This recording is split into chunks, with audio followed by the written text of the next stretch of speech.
My jealous sister slapped me hard across the face in the middle of a crowded luxury jewelry store. She called me the Shadow, just because the staff was treating me like a VIP. She froze her hand still raised when a deep voice cut through the silence from the doorway. Touch my wife again and see what happens. My family had no idea who my husband was, and they had just made the biggest, most expensive mistake of their lives. Before I tell you exactly what happened next, let me know where you are watching from in the comments below. And please hit like and subscribe if you've ever felt underestimated by the people who should have loved you most. It all started 3 days before Christmas at Devere, the kind of jewelry store in Atlanta where the air smells like old money and the glass counters are polished to a mirror shine. I walked in wearing a simple blazer and slacks from my job. I'm Serena, 30 years old. I work as a program director for a nonprofit that helps inner-city youth.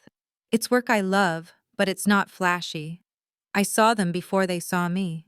My mother, Denise, my older sister, Bianca, and Bianca's husband, Chad. They were huddled at a side counter being helped by a junior sales associate who looked bored. Bianca, of course, was dressed head to toe in loud, flashy designer labels, looking like she was trying to prove something. Chad, her white husband, had that smug look he always wore, like he was doing the world a favor just by being in it.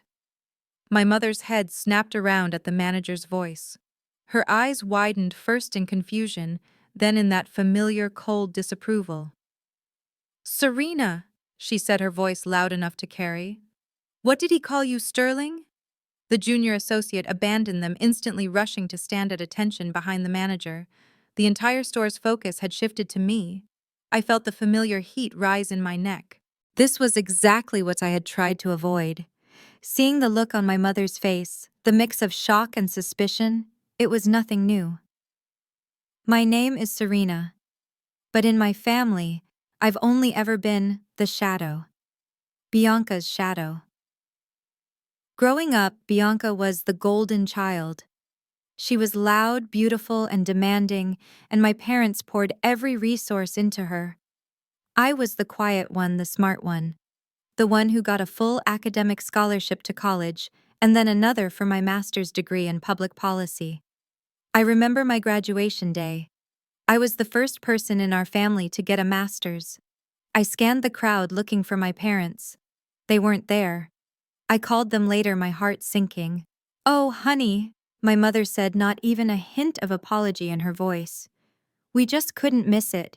Bianca was launching her new lifestyle blog. It was such an important night for her." That lifestyle blog was just one in a long line of Bianca's failed vanity projects, all funded by my parents. There was the exclusive perfume line that smelled like cheap chemicals and never sold a single bottle. That cost my father, Lawrence, $50,000. Then there was the influencer trip to Europe, which was just Bianca and Chad staying in five-star hotels and charging it all to my parents' credit card. Another $30,000 gone. Meanwhile, I was working 2 jobs to pay off my student loans, the ones I had to take out because my parents said all their extra money was tied up in Bianca's investments. My job at the nonprofit, my parents called it my little charity hobby. My father, a senior vice president at a big logistics firm, would always ask at Thanksgiving, "So, Serena, when are you going to leave that soup kitchen and get a real corporate job? It's embarrassing." Embarrassing. Helping hundreds of kids get into college was embarrassing to them, but Bianca posting filtered selfies with champagne she didn't pay for, that was something to be proud of. I learned a long time ago to stop seeking their approval. I built my own life separate from them, a life they knew nothing about. Back in the store, the silence was thick. Bianca sauntered over, her eyes narrowing as she looked me up and down. She despised being ignored. "Well, well," she said, her voice dripping with fake sweetness. "Look who it is, the Shadow. What are you doing in here, Serena? Trying to buy some cubic zirconia on your little charity salary?" Chad. Her husband snickered behind her. "Easy, babe. Maybe she got a big promotion at the homeless shelter. He was always making little comments like that, little digs that dripped with condescension. My mother Denise marched over her face, a mask of anger. Serena, what is the meaning of this? Why is that man calling you Mrs. Sterling? What trouble have you gotten yourself into now? You are making a scene and embarrassing this family. Embarrassing them? I was just standing here. To prove her point, Bianca turned to the junior sales associate, who was now nervously hovering. I want to see the new Riviera diamond necklace, Bianca demanded, pointing to the most expensive item in the main display case. The one in the advertisement. The associate stammered. That is a very high-value piece, ma'am. Perhaps. The manager stepped in smoothly, ignoring Bianca completely. Mrs. Sterling, he said to me, the emerald solstice earrings you inquired about have arrived from our Paris atelier. We have them for you in the private room along with the other pieces Mr. Sterling requested we hold. That was it. The idea that I was getting exclusive service while she was being questioned. It was too much for Bianca's ego. Her face twisted into an ugly mask of rage. Mr. Sterling! Mr. Sterling! She shrieked, her voice bouncing off the marble floors. Who do you think you're fooling? You probably slept with some rich old man to get in here. Bianca, stop it, I said quietly. My patience finally gone. I'm just here to buy an anniversary gift for Mom and Dad. That calm, simple truth was what sent her over the edge. The thought that I could afford a gift from this store while she was just window shopping broke her. A gift, she screamed. You're a liar. You've always been a sneaky, jealous liar. You think you're better than us? You're nothing. And then she lunged. You're just my shadow. Bop. The sound of her hand connecting with my cheek was like a gunshot in the silent plush store. My head snapped to the side. My skin burned instantly. I could feel the hot, stinging tears well up not from the pain, but from the humiliation. The entire store was staring. I looked at my mother. She stood there, her arms crossed, her expression cold. She didn't move. She didn't say a word. She just watched. Chad had a faint, satisfied smirk on his face. My own sister had just assaulted me in public, and my mother and brother-in-law had let her. The feeling of betrayal was so cold, so complete, it nearly choked me. I stood there frozen, the welt of her handprint already rising on my face. And that's when the voice came from the door. A voice that I knew as well as my own, but one that was now filled with a cold, terrifying fury I had never heard before. Touch my wife again, and see what happens. My name is Serena, and I am 30 years old. But in my family I have another name. They call me the Shadow. I am the shadow that follows my older sister Bianca. No matter what I achieve, no matter what I do, I am invisible. I exist only as a comparison, a dark outline next to her supposed brightness. And in that store with the manager calling me Mrs. Sterling and my mother's eyes burning into me, I knew this was the root of all the hatred. Growing up, the roles were set in stone. Bianca was the golden child. She was beautiful, loud, and demanding. She sucked all the oxygen out of every room, and our parents Denise and Lawrence were happy to give it to her. I was the quiet one, the smart one, the one who got good grades, who didn't cause trouble, the one who they assumed didn't need anything. The clearest example came the day I graduated with my master's degree in public policy. I had worked so hard. I earned a full academic scholarship to Georgetown, a fact my father dismissed as just saving money. I worked 2 jobs to support myself while I was there. I graduated at the top of my class. I was the first person in our family to ever earn a postgraduate degree. I stood there in my cap and gown, my heart pounding, with a mix of pride and desperate hope. I scanned the massive crowd looking for my parents and my sister. I had sent them first-class plane tickets. I had reserved a hotel room for them. Their seats were empty. I called them later that night, clutching my diploma in my dorm room, the celebratory cheers from other families echoing in the hallway. My mother picked up her voice, bright and breathless. "Oh, honey, hello," she said, as if it were any other day. "Mom, did something happen? You weren't at the graduation." There was a pause. I heard Bianca's high-pitched laughter in the background. "Oh, that," my mother said, her voice suddenly dismissive. "We're so sorry, Serena, we just couldn't make it. It was such a critical night for Bianca." I was confused. A critical night? What? What happened? "She was launching her new lifestyle blog," my mother gushed. "The launch party was tonight. We had to be there to support her. You understand. This is the start of her empire." I stood there speechless. A blog. A website launch party at some rented-out local bar. They had skipped my master's degree graduation for a blog launch party.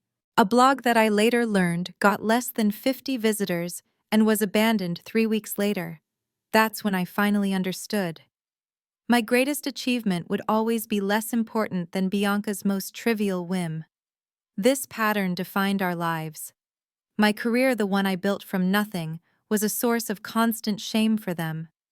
I am a program director at one of Atlanta's most respected nonprofits. We help over 500 inner-city kids get into college, get job training, and escape the cycle of poverty. I write grants, I manage million-dollar budgets, I speak at national conferences. It is difficult, meaningful work. To my parents, it is a joke. "When are you going to leave that little charity hobby of yours?"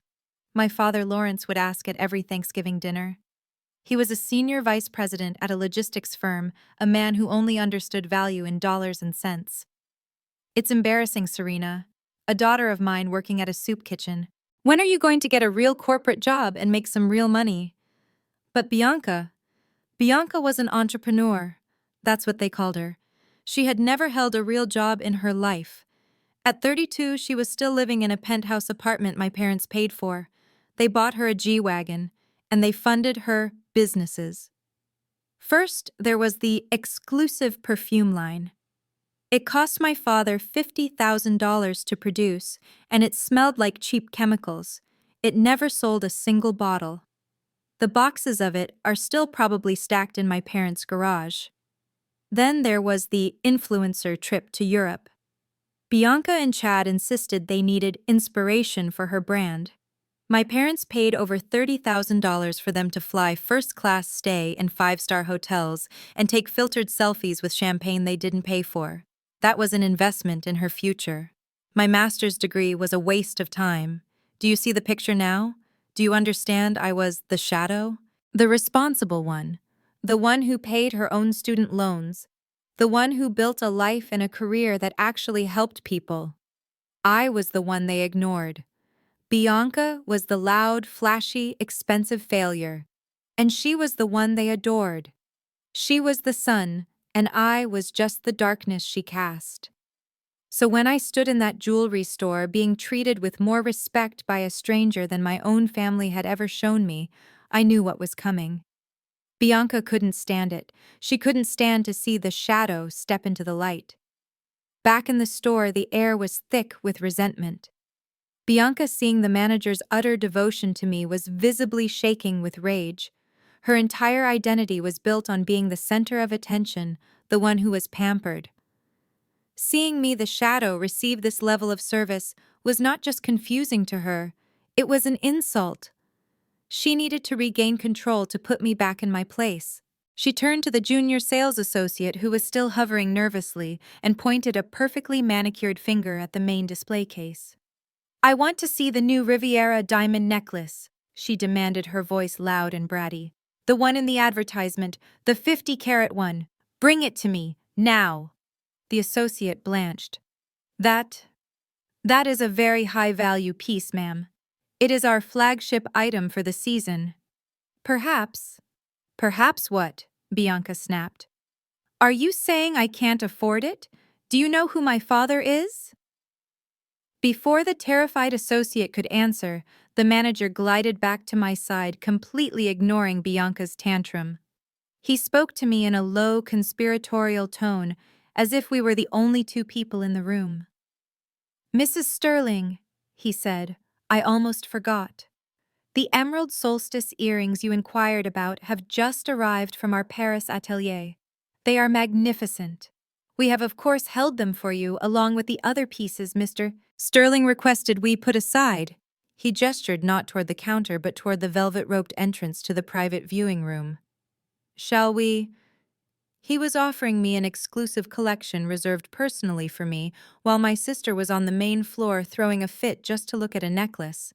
The contrast was so stark, so absolute, it was almost comical, but my family didn't find it funny.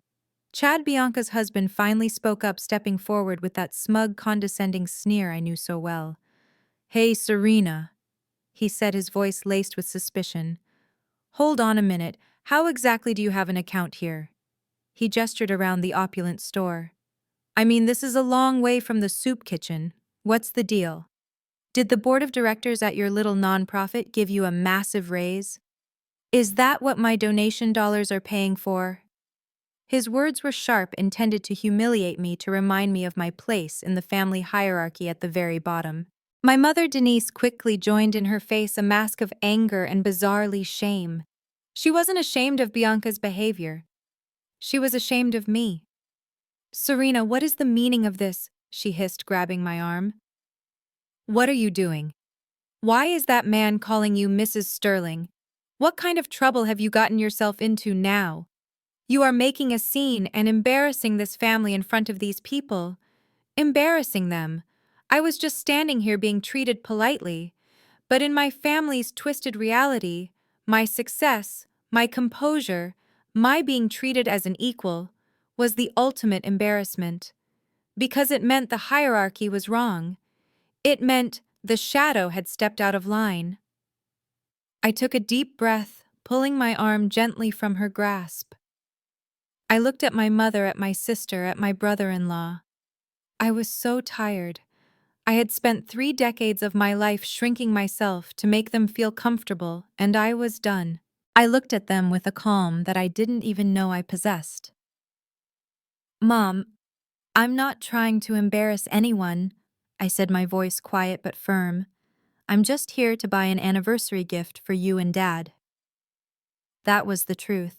I had planned to use my own savings, the money I had earned, to buy them a beautiful, modest gift, to try once again to show them I cared.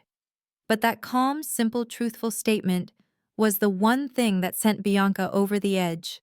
The idea that I could afford a gift from this store while she was just window shopping was the final, unforgivable insult. Her face, which had been twisted in suspicion, now contorted into a mask of pure, unadulterated rage. "A gift!" she shrieked, her voice cracking. "A gift, you!" She stepped right in front of me, jabbing her finger in my face. "You're a liar!" she screamed. Her voice was so loud that people walking by on the street outside stopped to look. "You've always been a sneaky, jealous liar. You probably slept with some rich old man to get in here. Did you? Is that your secret? You finally found someone to pay for you. Bianca, stop it," I said, my voice still quiet, but I could feel my hands trembling. "Don't you tell me to stop," she yelled, her eyes wild. "You think you're better than us, don't you? Walking in here with your secret name, having them bow down to you. You think you're finally someone?" She leaned in so close I could smell the champagne on her breath from an early lunch. "You are nothing." And then she lunged. "You're just my shadow." Bop. The sound was like a gunshot in the silent plush store. Her hand, heavy with her gaudy rings, connected with my cheek with shocking force. My head snapped to the side, my hair whipping across my face. A sharp, stinging pain exploded from my jaw, and my eyes instantly filled with hot, stinging tears. It wasn't just the pain, it was the humiliation. The entire store was staring. The manager looked horrified. The associates were frozen. I put my hand to my cheek, which was already throbbing, feeling the welt of her handprint rising. I looked at my sister, who was breathing heavily, her chest heaving, a look of triumphant fury on her face. Then I looked at my family. My brother-in-law Chad had a faint, satisfied smirk. He had enjoyed it. And my mother Denise just stood there. Her arms were crossed. Her expression was cold. She didn't move. She didn't say a word. She didn't rush to my side. She didn't scold Bianca. She just watched. My own sister had just assaulted me in public, in front of everyone, and my mother and brother-in-law had let her. They had watched it happen. The feeling of betrayal was so cold, so complete, it nearly choked me. I stood there frozen, the echo of the slap ringing in my ears, the entire world narrowing to that one awful moment. And that's when the voice came from the door. A voice that I knew as well as my own, but one that was now filled with a cold, terrifying fury I had never heard before. Touch my wife again and see what happens. The sound of the slap still echoed in the silent, opulent store. My cheek was on fire, and the tears of pure humiliation were streaming down my face. My sister Bianca stood frozen, her hand still half raised, her face a mask of triumphant rage. My mother and brother-in-law stood by silent, their expressions cold and approving. And then that voice, deep, cold, and vibrating with a power that shook the very air. Touch my wife again, and see what happens. It was not a request. It was a promise, a threat. The entire store, which had been frozen in shock, now seemed to hold its breath. The manager, who had been rushing to my side, stopped dead in his tracks. His face, which had been a mask of professional concern, turned as white as a sheet. He didn't just look startled. He looked terrified. He recognized that voice. My family, however, was clueless. Bianca finally lowered her hand, a look of confusion replacing her anger. "Who the hell are you?" she snapped, ready to attack this new person. My mother, Denise, looked annoyed. "This is a private family matter," she said, starting to wave her hand dismissively, but her hand froze in the air, because that's when he walked in. First, two men. Two massive men in perfectly tailored black suits with earpieces, looking like they were carved from granite. They didn't walk in so much as they materialized in the doorway, blocking the exit, their eyes scanning the room with a cold, professional assessment. The air crackled with a new, dangerous energy, and then he walked between them. He was tall. He was wearing a dark, custom-tailored suit that probably cost more than my car. He wasn't loud. He wasn't flashy. He didn't have to be. He radiated an aura of such absolute ice-cold power that it was suffocating. He didn't look at the manager. He didn't look at the cowering sales associates. His eyes, dark and furious, were locked on my family. And then they softened just for a second as they found mine. For the first time since I'd entered the store, I felt like I could breathe. I whispered his name so quietly it was just a breath. Marcus Sterling. My husband. My family didn't know his last name. They didn't know we had gotten married 6 months ago in a private ceremony in Lake Como, with only our closest friends. I had hidden him, hidden us, for this very reason. I knew they would try to use him to drain him, to turn his success into their own, just as they had tried to do to me. He walked past everyone. He didn't look at Bianca. He didn't look at my mother. He didn't look at Chad. It was as if they were just furniture, inanimate objects in his path. His focus was entirely on me. My brother-in-law Chad was the first one to understand. Chad worked in investment banking. He lived in the world of money and power, or at least he pretended to. His smug, condescending smirk, the one he'd been wearing when Bianca slapped me, vanished. It didn't just fade. It was obliterated, replaced by a look of pure, abject terror. His mouth fell open. He started to tremble.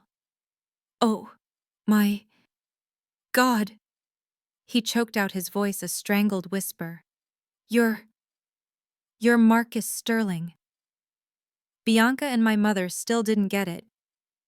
"Marcus who?" Bianca said, her voice still sharp. "Chad, what are you talking about?" Chad looked at her, his eyes wide with panic. "Marcus Sterling," he hissed. "The Marcus Sterling, from Sterling AI. The man on the cover of Forbes. The tech billionaire. He owns half of Atlanta." My mother's blood drained from her face.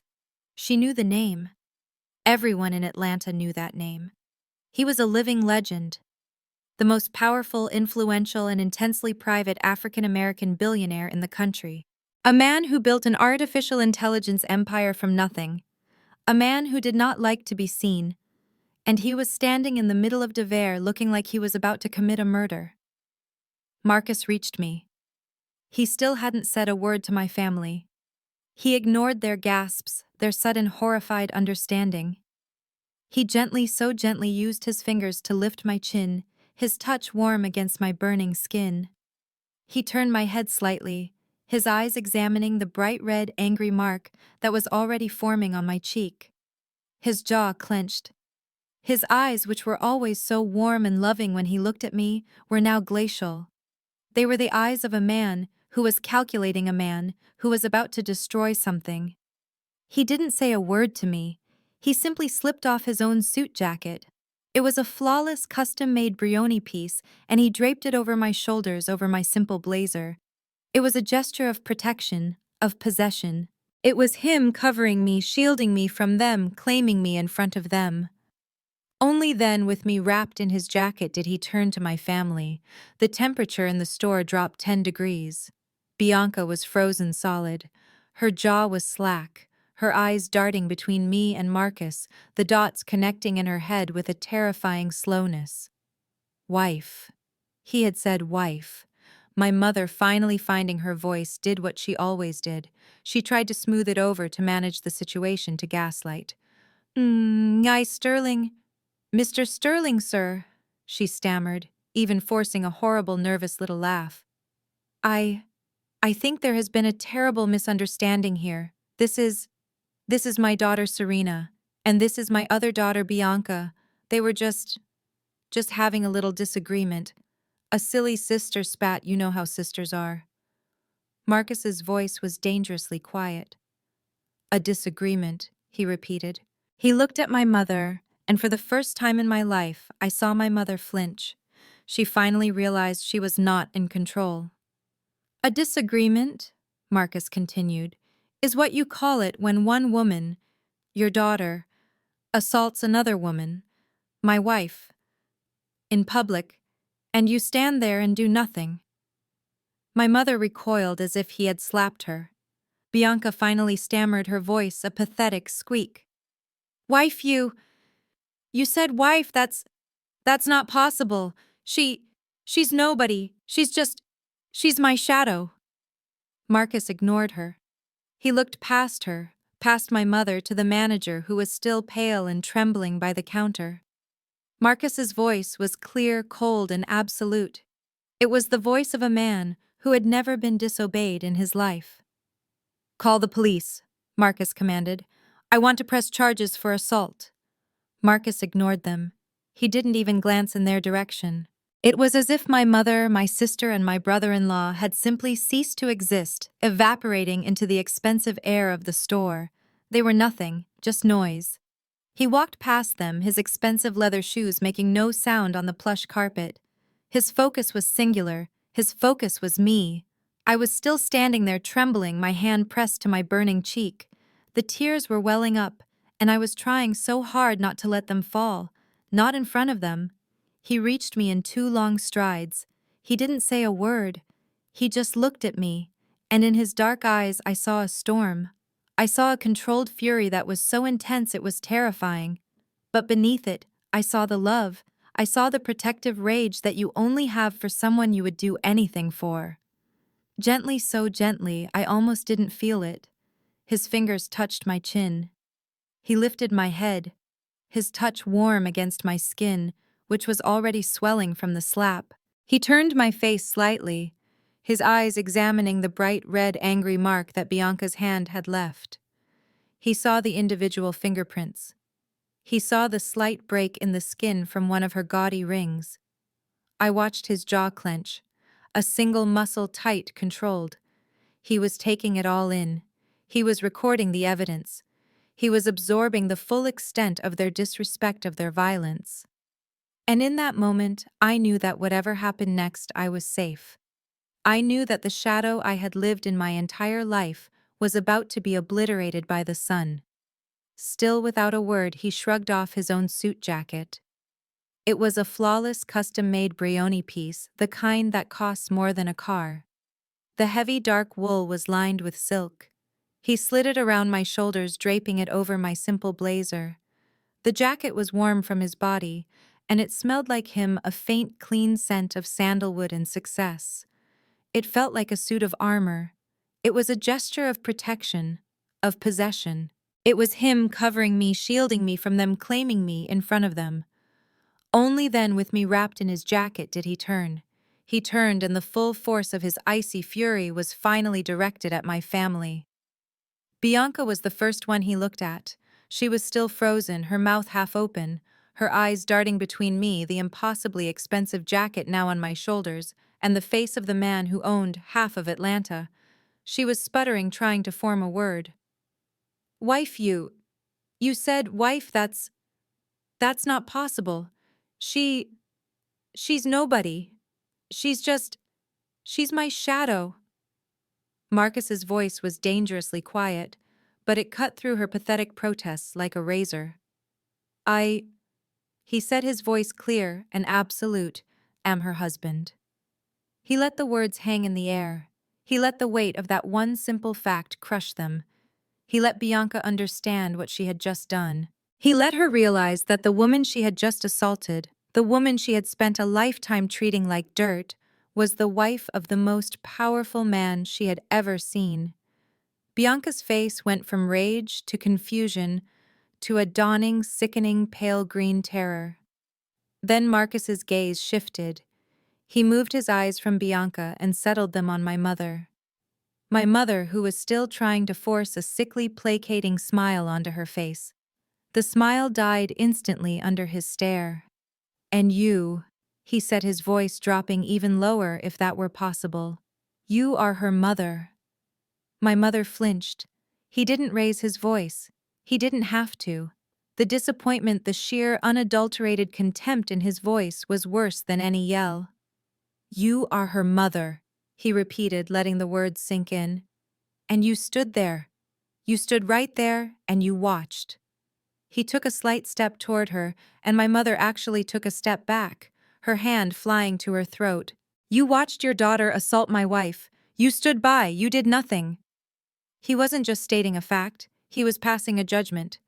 He was holding her accountable not just for the slap, but for the lifetime of standing by, of doing nothing, of allowing the shadow to be abused. My mother opened her mouth, but no sound came out. Just a dry, rasping gasp. He had completely dismantled them in less than 30 seconds. He had destroyed Bianca's arrogance and shattered my mother's authority. He looked at Chad, who looked like he was about to be physically sick all over the marble floor. Marcus was done with them. He turned his back on them, a final, devastating dismissal.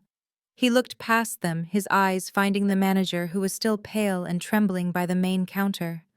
Marcus's voice was no longer filled with contempt. It was back to being cold, clear, and absolute. It was the voice of a man who gave orders and expected them to be followed without question. "Call the police," Marcus commanded. The manager fumbled for his phone, his hands shaking so badly he almost dropped it. "Yes, Mr. Sterling. Right away, Mr. Sterling. Of course." Marcus held up a hand to silence the manager's panicked babbling. He looked back at his 2 bodyguards who were still framing the doorway. Then he looked at the manager one last time. "Call the police," he said again, his voice leaving no room for argument. "I want to press charges for assault." The moment Marcus uttered the word police, it was like a bomb had gone off.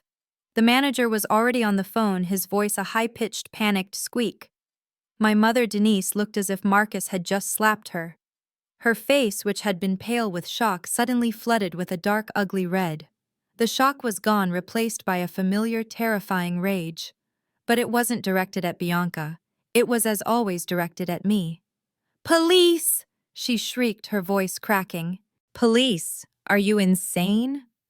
2 uniformed Atlanta police officers, a man and a woman, were already walking toward the store, drawn by the manager's frantic call and the presence of 2 very imposing bodyguards. The flashing red and blue lights of their cruiser now painted the horrified faces of my family on the sidewalk. We had been escorted out to avoid a further scene, but the scene was just getting started. My mother grabbed my arm, the one not covered by Marcus's jacket, her nails dug into my skin. "Serena, what have you done? You are ruining this family. You are ruining your sister. How dare you?" It was the same script they had used my entire life. I was the problem. I was the one causing trouble. My sister had just physically assaulted me in a public place, and I was the one ruining the family. Before I could even find my voice, one of Marcus's bodyguards, a mountain of a man named David, took a single silent step toward my mother. "Ma'am?" His voice was a low rumble. "Please step away from Mrs. Sterling." My mother recoiled, her hand dropping from my arm as if she'd been burned. She looked at the bodyguard, then at me, and the realization of what Mrs. Sterling truly meant began to dawn on her. The authority, the protection, the power. It was something I had never had before, and she was furious. "Mrs. Sterling," she spat, her voice dripping with venom. "Mrs. Sterling, oh, you think you're so high and mighty now, don't you? Hiding behind this man? You call the police on your own flesh and blood, on Bianca. She assaulted my wife, ma'am." Marcus's voice was still quiet, still cold, but it sliced through my mother's hysteria. "She didn't mean it," my mother shrieked. "It was a sisterly spat. You don't understand our family. You don't just call the police." And then the second more important dam of her anger broke. The real reason for her fury became clear. "And you," she screamed, her finger jabbing at me, no longer daring to touch me. You married him, Marcus Sterling, a billionaire. You married a billionaire and you didn't tell us. You hid this from your own family, from your own mother." Her voice was filled with such a profound sense of betrayal that it was almost comical. I looked at her, my cheek throbbing, the tears of humiliation finally drying. The betrayal she felt wasn't about the secret. It was about the access. She wasn't angry that I had kept my happiness private. She was enraged that I had kept his bank account a secret. She was furious that she had been treating me like dirt, not knowing I was sitting on a gold mine she couldn't access. That was the real crime. "What kind of monster are you?" she continued, her voice rising. "To keep this from us, to lie to us. We had a right to know." Right as she said it, a black Mercedes sedan screeched to a halt at the curb, stopping just inches from the police cruiser. My father, Lawrence, burst out of the driver's side. He had clearly been called by my mother in the middle of the chaos, and his face was a mask of pure, unadulterated rage. He was a man who hated being inconvenienced, a man who hated public scenes. "What in God's name is going on here?" he boomed, adjusting his expensive suit jacket. He didn't wait for an answer. His eyes scanned the scene, the jewelry store, the bodyguards, the police, and then, as always, they landed on me, the default scapegoat, the source of all problems. "Serena!" he snapped, his voice filled with disappointment and anger. "Serena, what trouble did you cause this time? I was in the middle of a board meeting. You're making a spectacle." Before I could say a word, Bianca, who had been frozen in silent pale terror, saw her savior. Her face crumpled. Her eyes, which had been wide with shock, suddenly filled with massive crocodile tears. "Daddy," she wailed, running to him and collapsing into his arms like a child. "Daddy, it was awful." My father's face instantly softened, his anger melting into concern as he wrapped his arms around his golden child. "What is it, baby? What's wrong?" "What did she do?" he asked, glaring at me over her shoulder. Bianca's performance was worthy of an Oscar. She buried her face in his chest, her shoulders shaking with fake sobs. "Serena," she cried, her voice muffled. She called the cops on me. She's trying to get me arrested." My father looked at me, his face turning a dark shade of purple. "Arrested?" he roared, his voice bouncing off the surrounding buildings. "Serena, have you lost your mind? You called the police on your sister over what, a little argument?" This was the gaslighting. This was the second layer of the attack. Bianca, seeing her father, knew her defense was secure. She peeked out from his embrace, her face streaked with tears, but her eyes, when they met mine, were cold and calculating. "She set me up, Daddy," she sobbed. "She wanted this to happen. She came into the store, acting all high and mighty, calling herself Mrs. Sterling. She was trying to make me look bad. She tricked me. She pushed the knife in deeper. She's been lying to us all, Daddy, for months. This secret marriage." She gestured at Marcus like he was a prop. "She did it all to humiliate us, to make us feel small. I just lost my temper. She made me do it. She made me do it." The four words that had excused Bianca's behavior her entire life. And my father bought it. He nodded, his face hardening as he stroked her hair. "It's okay, baby. It's okay. Daddy's here." He looked at me with pure disgust. You would do this. You would tear this family apart just for a little attention. You're sick, Serena." "Yo, Chad." My brother-in-law had been standing to the side, completely silent, as pale as a ghost. He was looking at Marcus Sterling's bodyguards, and then at the police. He was a coward, completely neutered now that his bravado was gone. The two police officers finally stepped forward, looking uncomfortable.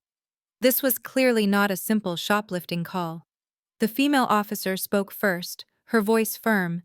"Ma'am, sir, we need to get a statement. We have a report of an assault inside the store. A physical assault." My mother shrieked again. "Assault? It was a family disagreement. You can't assault family. It was a slap, sisters fight." She rounded on me, her eyes wild. "Serena, tell them to go away. Tell them it was a mistake. You are tearing this family apart." I just looked at her.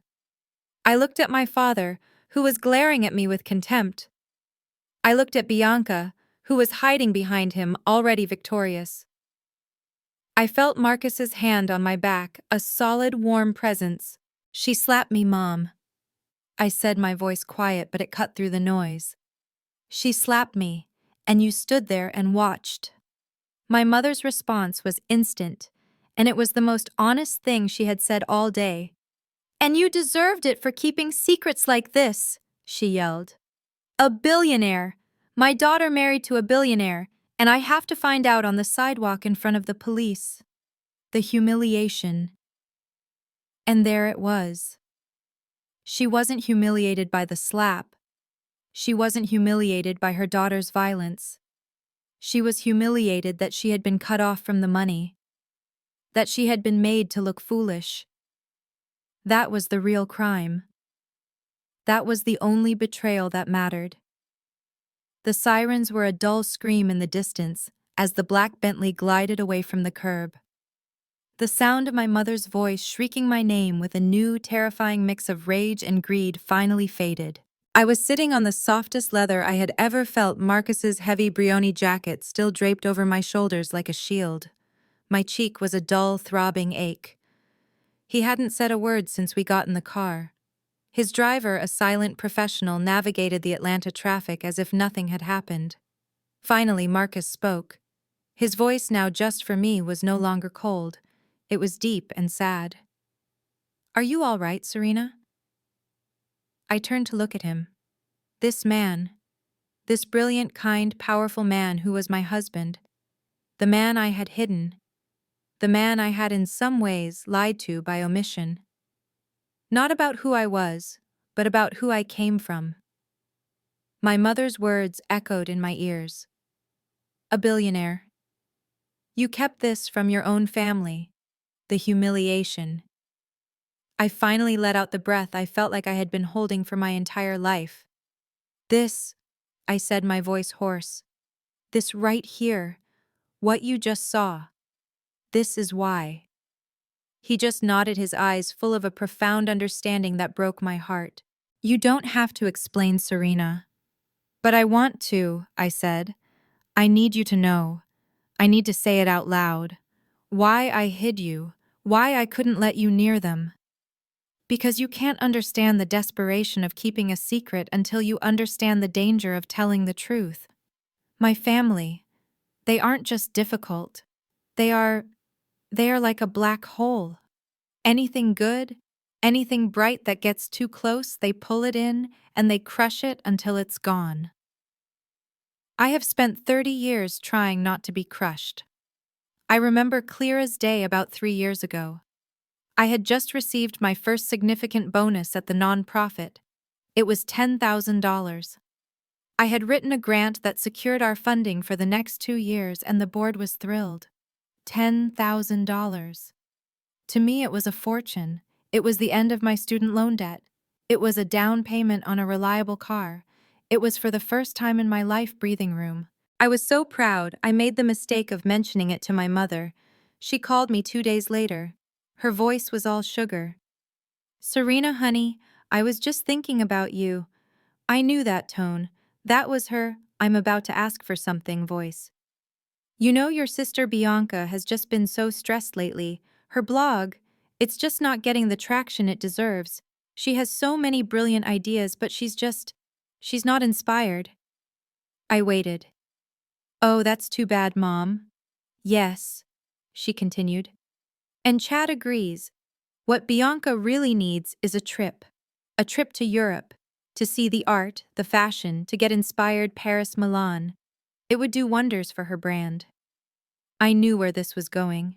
My stomach tightened. "Mom, that sounds expensive." "Well, that's just it," she said, her voice bright and victorious.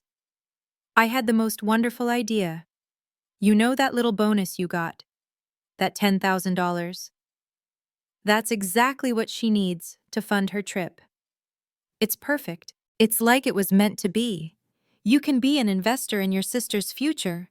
You can finally do something to support her." I was speechless. My $10,000, my breathing room, my student loan payment. She wanted me to just give it to Bianca for a shopping trip. "Mom," I said, my voice small. "Mom, I can't. I I need that money for my loans." The sugar vanished. Her voice turned to ice. "Loan, Serena, don't be so selfish. Those loans will be there forever. This is your sister's career. This is her one big chance. Or are you just jealous? Is that it? You're jealous that Bianca has this potential and you're still working at that little charity shop?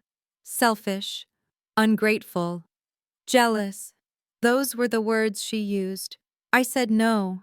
It was one of the first times I had ever truly stood my ground against her. The fallout was nuclear. She called me cruel. She told my father I was hoarding my money. Bianca sent me a text message so vile I had to block her number for a month. My entire family gave me the silent treatment for 3 months because I wouldn't give my sister $10,000 for an inspiration trip. That's when I learned any success I had, any money I made, any good thing that came into my life, it wasn't mine. It was a resource for the family, and family just meant Bianca. Then I met Marcus. It was at a charity gala for my nonprofit. I was the keynote speaker. I was up on a stage in a rented dress, my heart pounding, talking about our kids, our programs, our need for funding. I didn't know Marcus was there. He had come as an anonymous donor sitting in the back, avoiding the spotlight. He told me later he wasn't impressed by the event. He was impressed by me, by my passion, by my numbers, by the fact that I wasn't just talking about helping people, I was actually doing it. When we started dating, it was like breathing real air for the first time. He didn't care about my family's name. He didn't care about my connections. He saw me. He saw Serena, not the shadow, not Bianca's sister, just me. And I was so protective of that. I knew what would happen if I brought him home. He wouldn't be Marcus, my boyfriend. He would be the billionaire. He would be an asset. He would be a target. My mother would be sending him proposals for Bianca's businesses within a week. My father would be trying to leverage the connection for his logistics firm. Chad would be trying to get stock tips or a new job. They wouldn't see him. They would just see what he could do for them. They would suck him dry. They would try to turn him against me, paint me as the ungrateful, difficult one. They would turn our relationship into a transaction. And I would rather have died than let that happen. So I kept him separate. I built a wall around us. Our wedding. It was 6 months ago on a terrace overlooking Lake Como in Italy. It was just us, Marcus's best friend and my best friend from college. That was it, the four of us. We said our vows as the sun set over the water. It was quiet. It was beautiful. It was ours. I thought about inviting them. God, I thought about it. But I knew what would happen. Bianca would have complained about the location. My mother would have criticized the flowers, the food, my dress. My father would have spent the entire time networking with Marcus's friends, treating my wedding like a business opportunity. It would not have been my day. It would have been the Serena's Rich Wedding Show starring Bianca and Denise. I would have been a supporting player at my own wedding. I refused. I refused to let them take the most beautiful, sacred day of my life and turn it into another performance, another drama where I was just the shadow. I finished my story, and I looked at Marcus. The car was silent, just the hum of the engine. I didn't hide you to be malicious. I whispered, the tears finally coming, but this time they weren't for humiliation. They were for relief. I hid you to be safe. I hid you to protect the only truly good thing I have ever had, the only person who ever saw me. Marcus didn't say anything for a long moment. He just looked at me, his eyes searching mine. Then he reached over and took my hand. Not my arm, but my hand. He held it, his grip firm and warm and unbreakable. I know, Serena. He said, his voice so full of love it hurt. I know. You don't ever have to explain it to me. He lifted my hand and kissed my knuckles. And I am telling you right now, they will never ever hurt you again. And I looked at his face, the face of the man I loved, the face of my husband. And I knew, I finally knew, that he was right. The shadow was gone. The police officers, a man and a woman, were now standing between us, trying to get a handle on the situation. The female officer had her notepad out. "Ma'am," she said, looking at me, her eyes kind but firm. "I need to get your side of the story. Did this woman," she gestured to Bianca, who was now hiding behind my father, "strike you?" Before I could form a single word, my father Lawrence stepped forward. He physically put himself between me and the officer, not to defend me, but to manage me. He wasn't speaking to the police. He was speaking at me. "Serena," he said, his voice low and furious. It was his "I am the father, and you are the child" voice, the one that had silenced me for 30 years. This has gone on long enough. This spectacle ends now. He was a man who was used to giving orders at his logistics firm, and he saw this as just another logistical problem, a problem that I had created. He flicked his gaze to Marcus, who was standing silently beside me, his hand a warm, solid presence on the small of my back. The disrespect in my father's eyes was absolute. "I don't know who this man is," he said, as if Marcus was just some random person I'd brought in off the street. "And I don't care. He is your husband, apparently. So you are going to control him." Control him. My father thought I could control Marcus Sterling. The arrogance was breathtaking. "You are going to tell him," my father commanded, his finger now subtly pointing at me, "and you are going to tell these officers that this was a mistake, a misunderstanding. You are going to tell them to go." I just stared at him, speechless. The sheer blinding audacity. He genuinely believed he still had authority in this situation. "Did you hear me?" he snapped, his voice getting louder. "We are a family. You don't do this to family. You don't bring outsiders and police into our private business. Family is first. Family is above everything. You tell him to stop now." It was this display of my father's ridiculous, empty bravado that gave Chad, my brother-in-law, a sudden, stupid surge of courage. Chad had been silent since Marcus's arrival, pale and terrified, watching the billionaire like he was a cobra in a basket. But now, seeing my father handle me, he seemed to think the tide was turning. He saw his opening to get back on the winning side. He stepped up beside my father, trying to look superior, trying to re-establish his own place in the pecking order. He puffed out his chest, adjusting his much cheaper suit jacket. "Your father is right, Serena," Chad sneered, his voice shaking only slightly. He was very careful not to look at Marcus.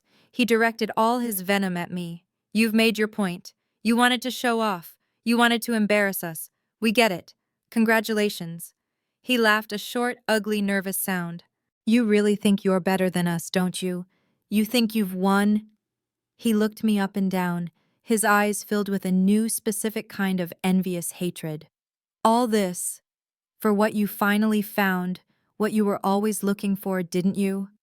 You finally managed to snag a rich guy." And then he delivered the killing blow. The insult he thought would put me back in my shadow box forever. "You're just a classic gold digger, Serena," he spat. "And you know what? You're not even a good one. You're just pathetic."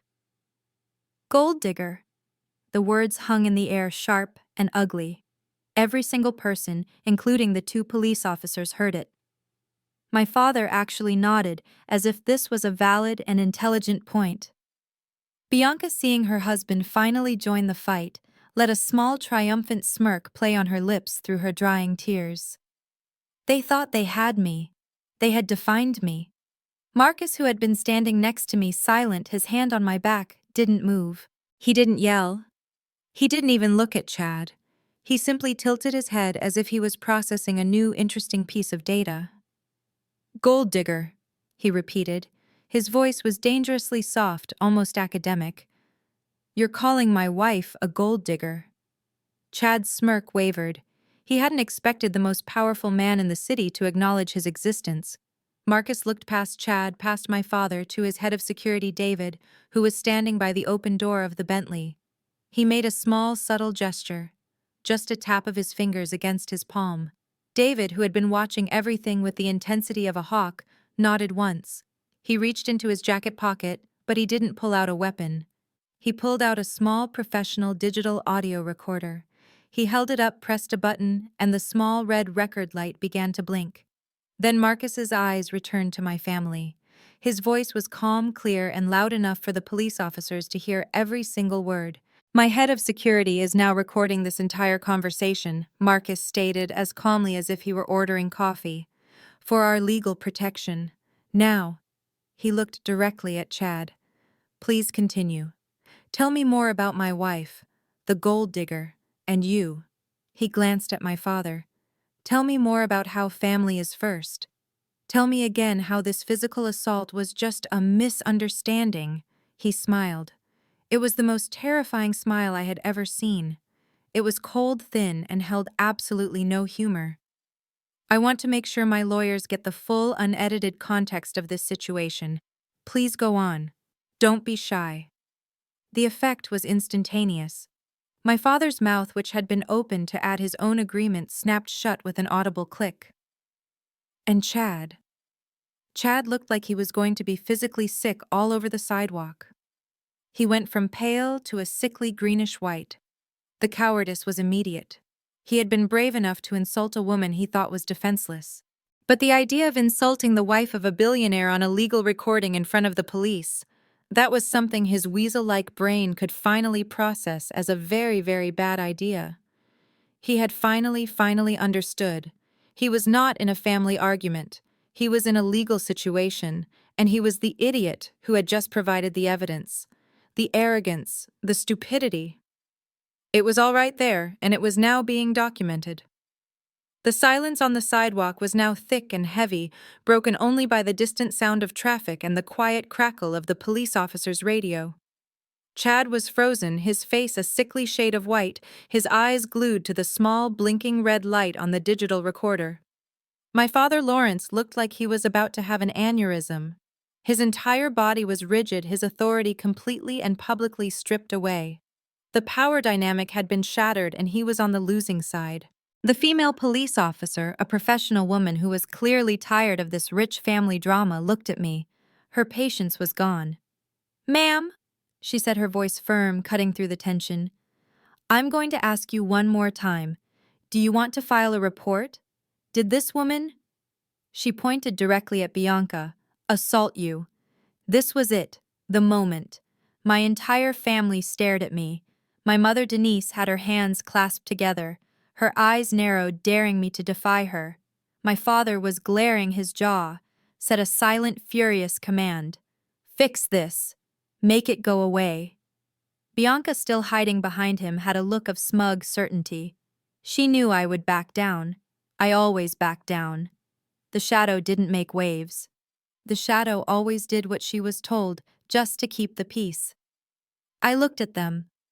I saw their entitlement, their absolute unshakable belief that I would once again sacrifice myself for their comfort, that I would swallow my own pain, my own humiliation to protect them, to protect the family that had never once protected me.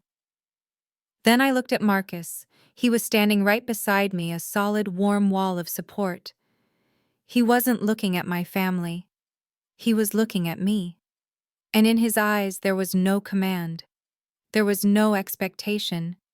There was just love. And a quiet, powerful promise. Whatever you decide, I am with you. He gave me the smallest, most imperceptible nod. It wasn't a direction. It was permission. Permission to finally choose myself. I turned back to the police officer. The throbbing in my cheek had become a dull, steady reminder. I took a deep breath. The last breath I would ever take as the shadow. "Yes," I said. My voice was clear. It was cold. It did not shake. "Yes, I do. My sister Bianca assaulted me. I want to press charges." The explosion was immediate.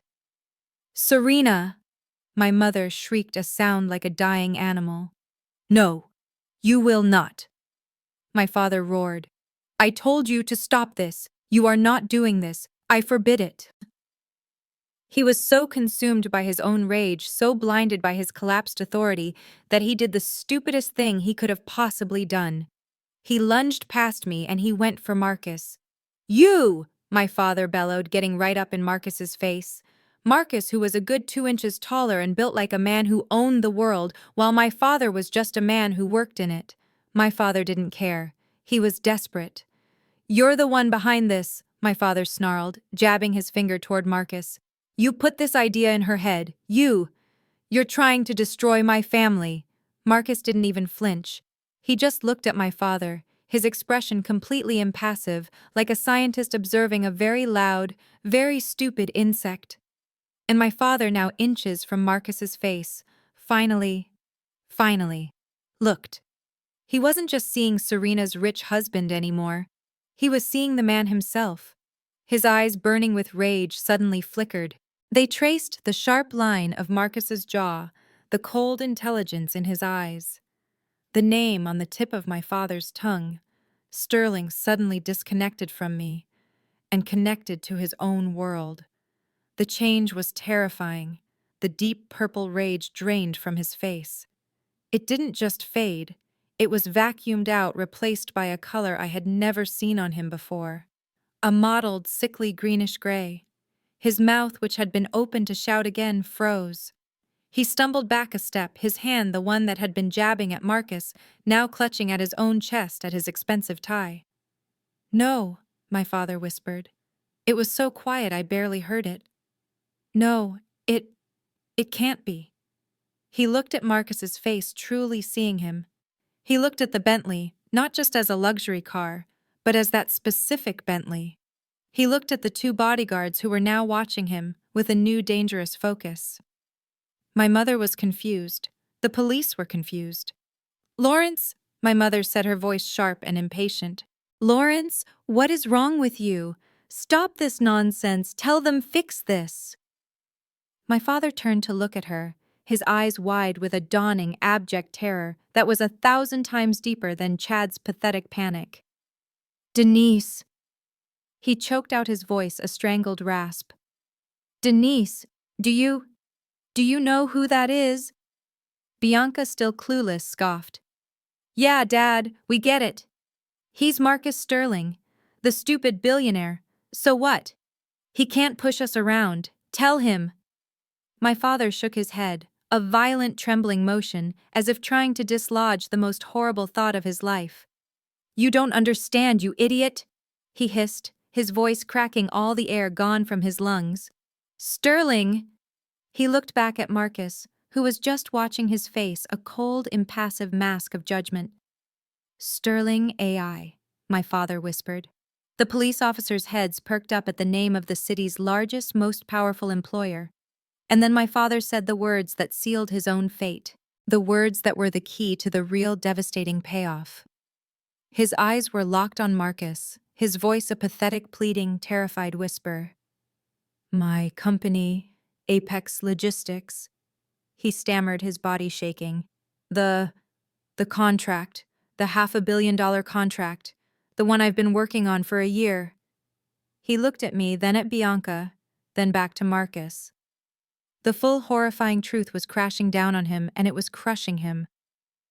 Oh my God, my father choked out, his knees visibly buckling. It's you. You're the one. You're the client. You see, my father Lawrence wasn't just angry, he was terrified. I had seen him angry my entire life. I had seen his disappointment, his arrogance, his impatience. But I had never ever seen terror on his face. Not like this. His words, the contract. They clicked into place. It was a puzzle I hadn't even known I was solving, and the final piece just slammed into my mind. My father Lawrence is a senior vice president at a company called Apex Logistics.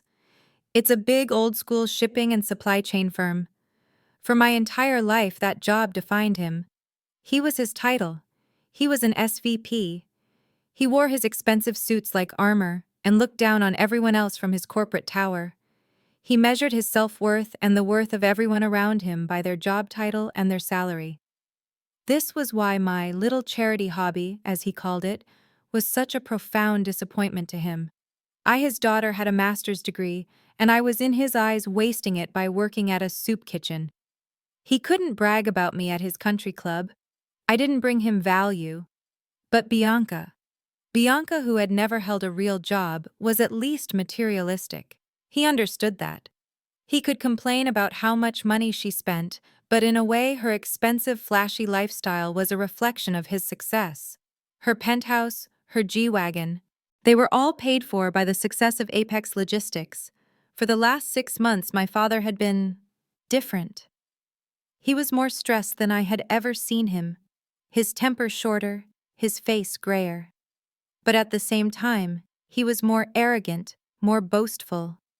He would come to Sunday dinners, the ones I rarely attended anymore, and he would pace the living room, a whiskey in his hand, talking about the big one. You all just wait, he'd say, puffing on a cigar. You just wait. Apex is on the ropes, the old guard, they've run it into the ground. But I am about to land the deal of the century. I am personally handling the negotiations. I am about to save this entire company. My mother would look at him with pure adoration. Bianca would ask if it meant she could get the new Chanel bag. He was right about one thing. Apex Logistics was on the ropes. I had seen the articles in the Atlanta business journals. They had missed their last 2 quarterly earnings. Their stock was in the toilet, and they were on the verge of massive layoffs. They were bleeding money, an old dinosaur in a new, fast-paced world. And this big one he was chasing, this was their lifeline, their only one.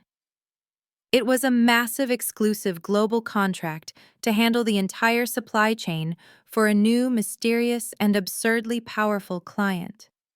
A new tech giant that had come out of nowhere and was suddenly dominating the world of artificial intelligence. My father had been insufferable. He was the lead negotiator. His entire legacy, his multi-million-dollar retirement package, his unvested stock options that were currently worthless, all of it hinged on this one single deal, the deal that would make him a legend at the company, the deal that would secure his and my mother's and Bianca's entire financial future. It was a $500 million contract. And as my father stood on that sidewalk, his face ashen, his body shaking, looking at the man whose wife he had just allowed to be assaulted, the man he had just tried to physically intimidate. He wasn't seeing Serena's husband. He was seeing the client. He was seeing the man whose signature was the only thing standing between Apex Logistics and total bankruptcy. He was seeing the man who held his entire life, his career, his fortune, and his future in the palm of his hand. He was seeing Marcus Sterling, the founder and CEO of Sterling AI. Oh my God. The realization hit me like a physical blow. It wasn't just my father's job, it was everything. My parents' house in Buckhead, their country club membership, Bianca's penthouse, Chad's job which my father had likely gotten for him through his connections. All of it. It was all funded by the success of Apex Logistics. And my father, the man who had just called me a disgrace, the man who had called me sick for wanting to report a crime, had just spent the last 10 minutes verbally abusing, insulting, and trying to publicly humiliate the one man who could save him. The man whose wife he had dismissed, degraded, and allowed his golden child to attack. The contract.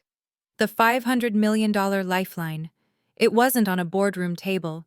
It was standing right here on a dirty sidewalk, his arm securely around my waist. And he was recording. My father's terror was a physical thing. It was a cold, thick fog that poured off him, silencing my mother, silencing Bianca, even making the police officers take a half step back.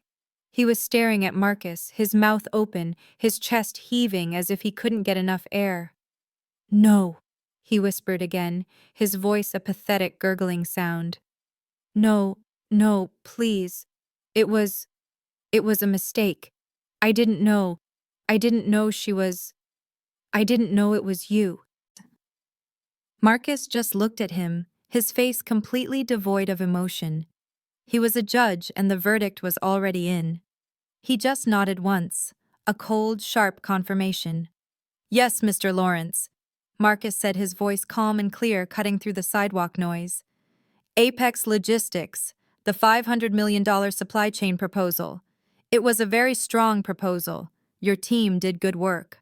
My father grabbed onto that one sliver of hope. Yes, good work.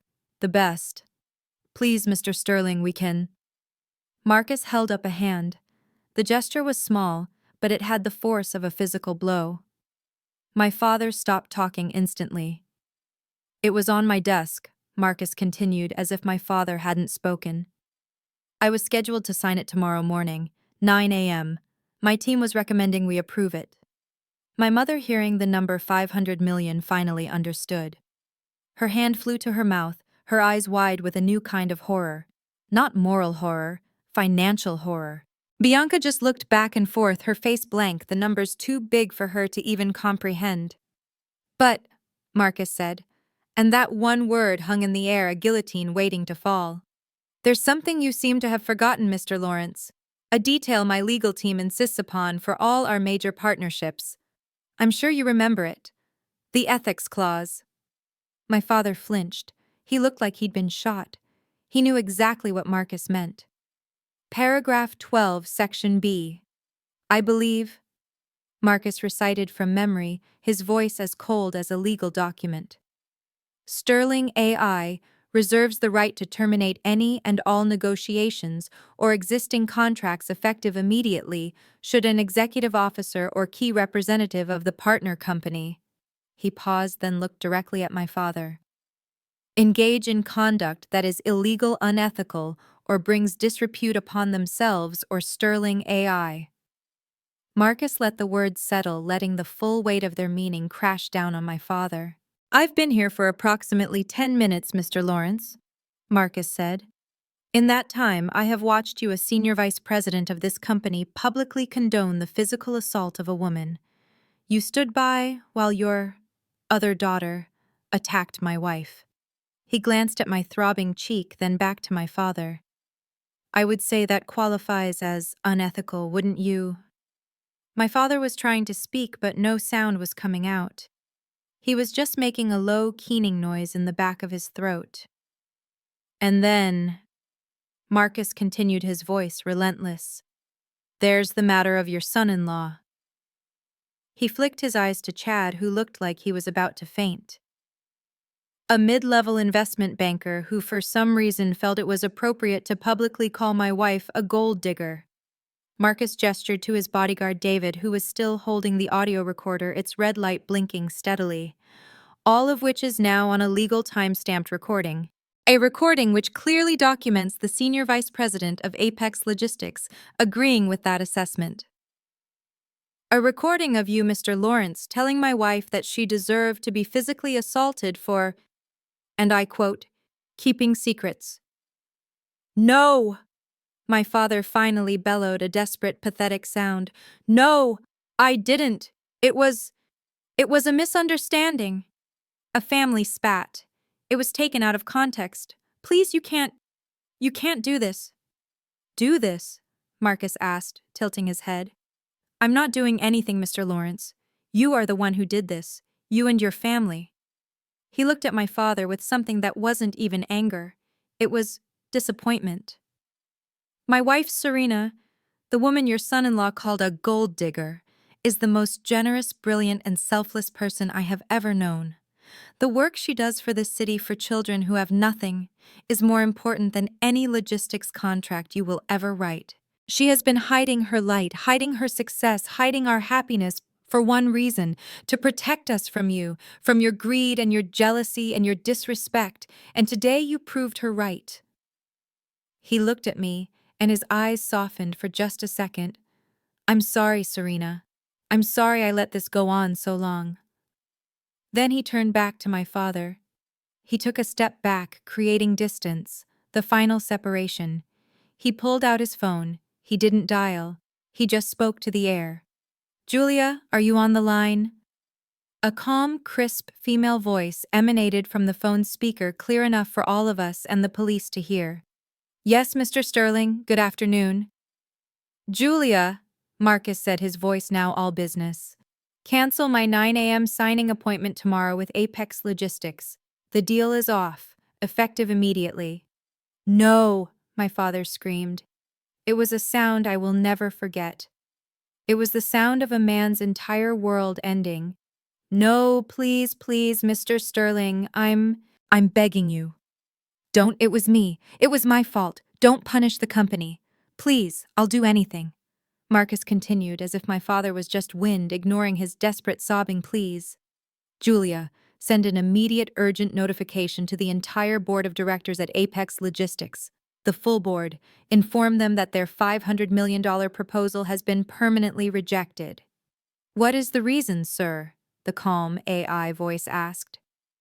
Marcus looked right into my father's begging, tear-filled, terrified eyes. His voice was cold, final.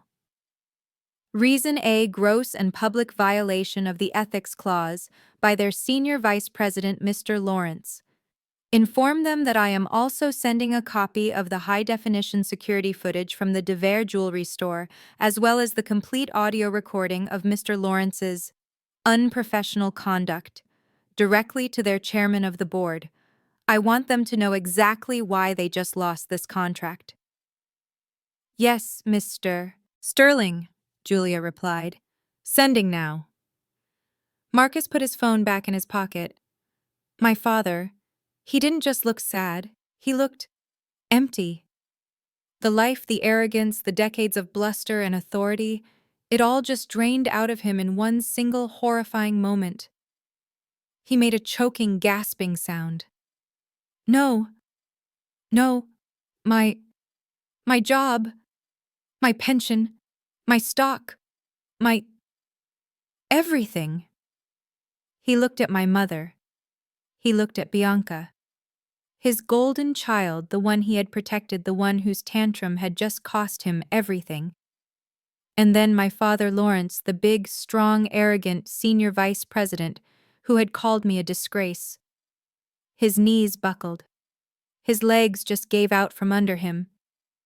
He collapsed, sinking to his knees on the dirty sidewalk right in front of the police, right in front of all of us. He put his hands to his face, and a horrible, dry, sobbing sound came from him. He was completely and utterly broken. My mother and Bianca just stared, their mouths open, their faces pale with a new dawning comprehension. They finally understood. They hadn't just lost an argument. Bianca hadn't just lost her temper. They had just lost everything. The aftermath of that day on the sidewalk was not quiet. It was swift, and it was brutal. For Bianca, the consequences were immediate. I had told the police I wanted to press charges, and I meant it. My family, of course, thought I would wake up the next day, come to my senses, and drop everything to protect the family name. My mother, Denise, called my phone over 50 times. My father, Lawrence, sent a barrage of texts shifting from desperate pleading, "You are destroying me, Serena," to his old familiar commands, "You will call the district attorney and drop this now." I did not respond. Instead, I forwarded every single message to my lawyer, the one Marcus had hired for me. Bianca was formally charged with misdemeanor assault. Of course, a story like that could not be contained. A simple assault charge might have stayed quiet. But the context. The sister of a prominent nonprofit director, the daughter of a high-level executive assaulting her sister in a luxury jewelry store. That was interesting. But when you added the other elements, that the victim was the secret, newly revealed wife of the city's most reclusive and powerful billionaire, Marcus Sterling. The story was explosive. It didn't hit the main news, but it didn't have to. It hit something far more lethal to Bianca: the gossip blogs, the city's lifestyle and society pages. Within 48 hours, an anonymous eyewitness account, which I'm sure was leaked from a store employee, was everywhere. They described the whole scene: the slap, the shadow comment, the arrival of Marcus Sterling. And they gave my sister a new name. She wasn't Bianca, the lifestyle influencer, anymore. She was the Cartier slapper. Her entire carefully curated online world, the one my parents had spent hundreds of thousands of dollars to build, was obliterated in a day. The very brands she tagged, the very people whose validation she craved, turned on her. The comments on her Instagram were a flood of pure ridicule. Is assault part of your lifestyle? Did your sister's face get in the way of your hand? Showing off your new Slap Me collection, Bianca. She had built her identity on a fantasy of being an elite, admired trendsetter. That fantasy was now a public joke. She had to delete her accounts. Her brand, her empire my mother was so proud of, it was gone. Humiliated into non-existence. She had lost her one and only platform. But the consequences for Chad, her sniveling, arrogant husband, were even more severe. Chad worked for a high-profile white shoe investment bank. In his world, image wasn't just important, it was everything. His firm managed the money of Atlanta's old guard elite new tech billionaires and international clients. They prided themselves on dignity, discretion, and above all, avoiding scandal. Chad had made two critical, catastrophic errors. First, he had publicly, on an audio recording, called the wife of Marcus Sterling a gold digger. This was not just rude, it was a career-ending political mistake. Marcus Sterling was the kind of man whose friends had their money at Chad's bank. Second, and far worse, was the recording's context.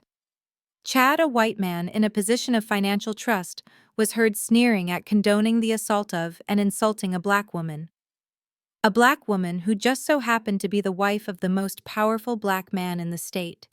The PR nightmare was not just a possibility, it was a nuclear bomb. Marcus didn't even have to leak the audio. All he had to do was send a copy of that recording along with the video from the DeVere security cameras directly to the chairman of the board at Chad's firm. He sent it as a courtesy, a heads up, about the kind of ethics one of their financial advisors possessed. Chad was fired before he even got to his desk the next morning. He was called into an emergency video meeting with Human Resources and the bank's general counsel.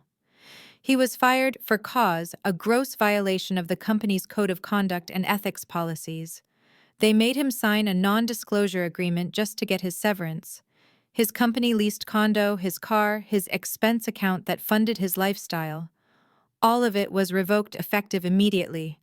In one single stupid, arrogant moment by Hua Ing with his wife, Chad had lost his job, his income, and any prospect of working in high finance in that city ever again. Bianca, the Cartier slapper, and Chad, the fired, disgraced banker, were now equals. They were both unemployed, both social pariahs, and both trapped in a penthouse apartment that very soon they would no longer be able to afford. But the consequences for my sister and her husband were just the opening act. The real devastating collapse was reserved for my parents, the two people who had enabled and encouraged this entire toxic system. For my father, Lawrence, the fallout was not just professional, it was absolute. The video and audio of his conduct on that sidewalk, which Marcus had sent to the Apex Logistics Board of Directors, was a ticking time bomb. It was not just an embarrassment, it was a legal liability. It showed their senior vice president, the man leading their $500 million negotiation, behaving in a way that was unstable, unethical, and frankly unhinged. It showed him condoning violence and screaming at a potential client. My father was fired. He wasn't asked to resign. He wasn't given a golden parachute. He was terminated for cause. Those two words were the nails in his coffin. For cause meant he had violated the core ethics of his employment contract, and that meant he got nothing. His entire multi-million-dollar pension, the one he had bragged about for decades, gone. Wiped out by the ethics clause. His unvested stock options, the ones he was counting on to become a fortune when the Sterling AI deal went through, they were now not only worthless, but they were also voided. The severance package he would have gotten canceled. He was escorted out of his office by security, a man who had walked in that morning as a king and was thrown out 2 hours later as a pariah. The financial ruin was immediate and total. My parents' entire lifestyle, the sprawling paid-for but heavily mortgaged against house in Buckhead, the country club membership, the 2 luxury cars, the endless river of money that flowed to Bianca, it was all financed by my father's massive salary. That salary was now zero. Worse, the bank that held the mortgage on their house and the line of credit they had used to invest in Apex stock was the same bank that had just fired Chad. The bank was not sympathetic. They called in their loans. They had to sell the house. They had to sell it fast in a down market to cover their debts. They lost the house I grew up in, the house where I was the shadow. They lost the cars. They lost the country club membership. And for my mother, Denise, the social consequences were just as brutal. Her entire identity was wrapped up in being Mrs. Lawrence, the successful executive's wife. She was a big fish in her small pond of church committees and high society brunches. But the story of why Lawrence was fired was too scandalous, too delicious to stay secret. The board members talked, their wives talked. The story of how Lawrence's own arrogance and his daughter's violence had cost the company $500 million. It was the talk of the town. My mother was no longer invited to the brunches. She was no longer asked to lead the church bake sale. She was a pariah.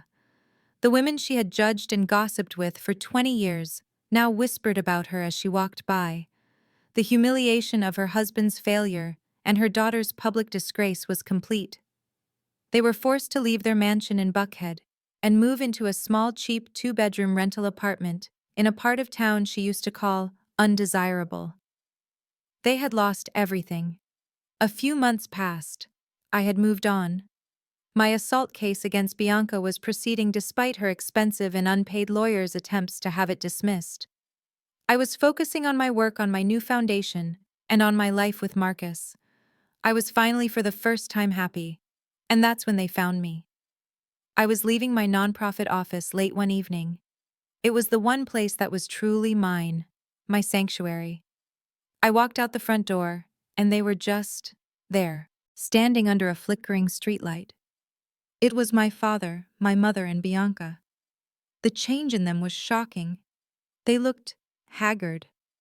My father, Lawrence, who had always been so proud in his custom suits, was wearing a wrinkled shirt and slacks. He looked 10 years older, his shoulders slumped, his face gray and unshaven. My mother, who had never been seen in public without perfect hair and makeup, looked thin and frail, her clothes looking cheap and worn out. And Bianca, the designer labels were gone. She was in jeans and a sweatshirt, her hair a mess, her face pale and pinched. They didn't look like my family. They looked like ghosts.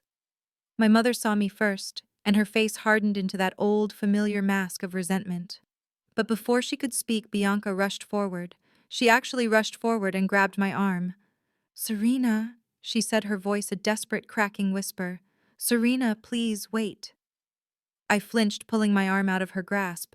After everything, she still thought she could just grab me. "What are you doing here?" I asked. "You're not supposed to be near me. That's a violation of the restraining order." I know," Bianca cried, and for the first time I saw real, genuine tears in her eyes. Not the crocodile tears of manipulation, but tears of pure, desperate self-pity. "I'm sorry, Serena." "Okay. I'm sorry. I'm sorry I slapped you. I'm sorry I called you the shadow. I'm sorry. I was just... I was jealous. Okay. I was so jealous of you. Are you happy you win?" I just looked at her. "Win, Bianca, this isn't a game." "Please," she begged, clasping her hands in front of her. You have to help us. We have nothing. We have nothing, Serena. Dad can't find a job. No one will even interview him. Chad is gone. He left me. He went back to his parents in Ohio. He said I ruined his life." She was sobbing now, a pathetic, ugly sound. "We're going to be evicted. We're going to be on the street. Please." I looked at my father, who was just staring at the pavement, unable to even look at me. He, the great SVP, was now reduced to having his failed, disgraced daughter beg for him. "What do you want, Bianca?" I asked, my voice tired. This is when my mother Denise stepped forward, her eyes flashing. "Don't beg her, Bianca. We are still her family." She looked at me, her voice now dripping with that old poisonous family obligation. You did this. You did this to us, to your father." "I did this?" I asked, my voice dangerously quiet. "I didn't slap anyone. I didn't violate any ethics clauses." Bianca ignored her, her eyes wild with the real purpose of their visit. You can fix this, Serena," she said, grabbing my arm again. "Your husband, Marcus, he's a billionaire. He has so many companies. All you have to do is ask him to give Dad a job. Any job. A manager or something. It's nothing to him. He could fix this. He could fix all of it." I stared at her. I stared at all of them. After everything. After the assault, the lies, the theft, the humiliation. After costing my father his entire career. Her only thought was to go back to the man they had insulted and ask for a job. The audacity, the sheer unbroken, unbelievable entitlement. I just shook my head. No, I will not be doing that. Ever. Bianca's face crumpled, but my mother's face turned to stone. She stepped right in front of me, her voice dropping to a hiss. "You will," she said. "You will go to your husband. You will tell him to fix this. We are your family. He is your husband. This is your duty." She looked at her broken husband and her pathetic crying daughter, and then back at me. Her final, desperate, manipulative card. "You can't just let us starve, Serena," she whispered. "We are your family. You can't let your own family starve on the street. Can you?" I looked at them, my family, standing on a dark sidewalk, broken, desperate, and just as cruel as they had ever been. My father, a ghost, staring at the ground, too ashamed to even look at me. My sister, a sobbing, selfish child who had just admitted she was sorry because she was jealous, not because she was wrong. And my mother Denise, her eyes cold and hard, trying one last time to wield the only weapon she had ever had: guilt. "You can't let your family starve." I looked at her, and for the first time in my life, I felt nothing. Not anger, not pity, not even sadness, just a profound, cold, final sense of release. The guilt was gone. The obligation was gone. The desperate lifelong need for their approval had vanished, burned away in the fire of that slap and the cold, hard truth of their greed. They were not my family. They were a trap. A trap I had been born into, and a trap I was finally going to walk away from. Slowly, calmly, I reached for the purse on my shoulder. My mother's eyes and Bianca's darted to the bag. I could see the sudden, ugly flicker of hope in their faces. They thought I was reaching for a checkbook. They thought this was it. The negotiation. The moment the billionaire's wife would finally pay them off. I opened my wallet. I looked inside. I had a few cards and some cash. I bypassed the credit cards. I bypassed the larger bills. I carefully, deliberately pulled out a single crisp $100 bill. The silence was absolute. My father didn't look up. My mother and Bianca just stared at the money. I stepped forward. I did not touch my mother. I simply took her hand, the one that wasn't clutched in a fist, and I placed the folded bill into her palm. Her skin was cold. This, I said, my voice clear and steady, leaving no room for argument, is for a taxi, to get home, wherever home is for you now. I let go of her hand. I looked from Bianca to my father, and finally to my mother. And it is the last dollar, I said, the last anything you will ever get from me. We are done. My mother looked down at the $100 bill in her hand as if I had just spit on her. The pathetic, pleading desperation in her face vanished, replaced by a final, familiar wave of sheer, unadulterated rage. Her eyes snapped up to mine. "That's it," she hissed, her voice trembling. $100. After everything. After what you've done to us. After you destroyed your father's career. After you humiliated your sister. After you tore this family apart. This is what you give us. I just looked at her. I didn't flinch. I didn't raise my voice. I was finally completely bulletproof to her words. "You always called me the shadow, Mom." I said, my voice quiet, but it cut through the night air. For my entire life. Every success I had, every time I tried to be something, you reminded me that I was just Bianca's shadow. I let the words hang in the air, forcing her to remember. "You were right," I said. "I was. I lived in darkness for 30 years, terrified of being seen because I was living in the shadow she cast. But you forgot one thing, Mom. The one simple truth you never understood." She just stared at me. Her face confused, her anger momentarily forgotten. "Shadows only exist when there's a light," I said. "And for my whole life I let Bianca be the light. I let you all convince me that she was the sun, and I was just the darkness she left behind." I smiled. It was not a happy smile. It was a strong smile. "I'm done living in her shadow," I said. "I'm done living in any shadow." I took a step back, putting space between us for the last time. "Now I'm going to go live in my own light." I turned my back on them, on all of them. I did not look back. I did not wait for her to scream again.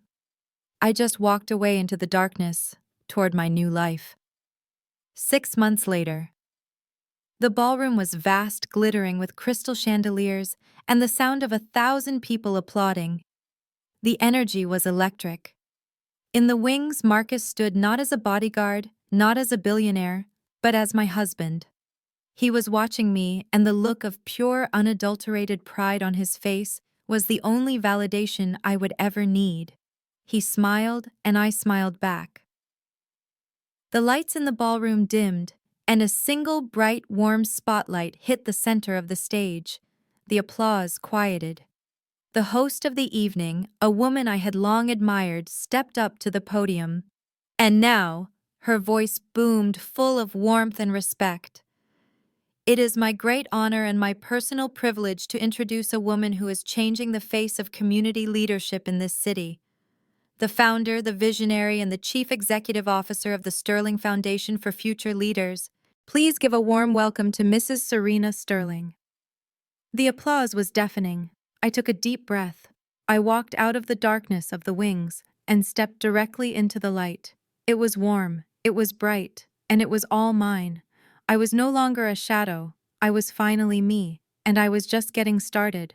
The most powerful lesson is that your self-worth is not negotiable, even when your own family tries to devalue you. Serena spent her life as the shadow, shrinking herself to keep the peace. But peace with toxic people isn't peace, it's a prison. Her family didn't value her, they valued what they thought they could control. The moment she found her own light, their power over her evaporated. The ultimate payoff wasn't the revenge, it was her freedom. This story teaches us that you must stop waiting for abusers to see your value. You must claim it for yourself. Have you ever had to choose your own peace over a toxic family relationship? Share your experience in the comments below and don't forget to like and subscribe for more stories about finding your strength.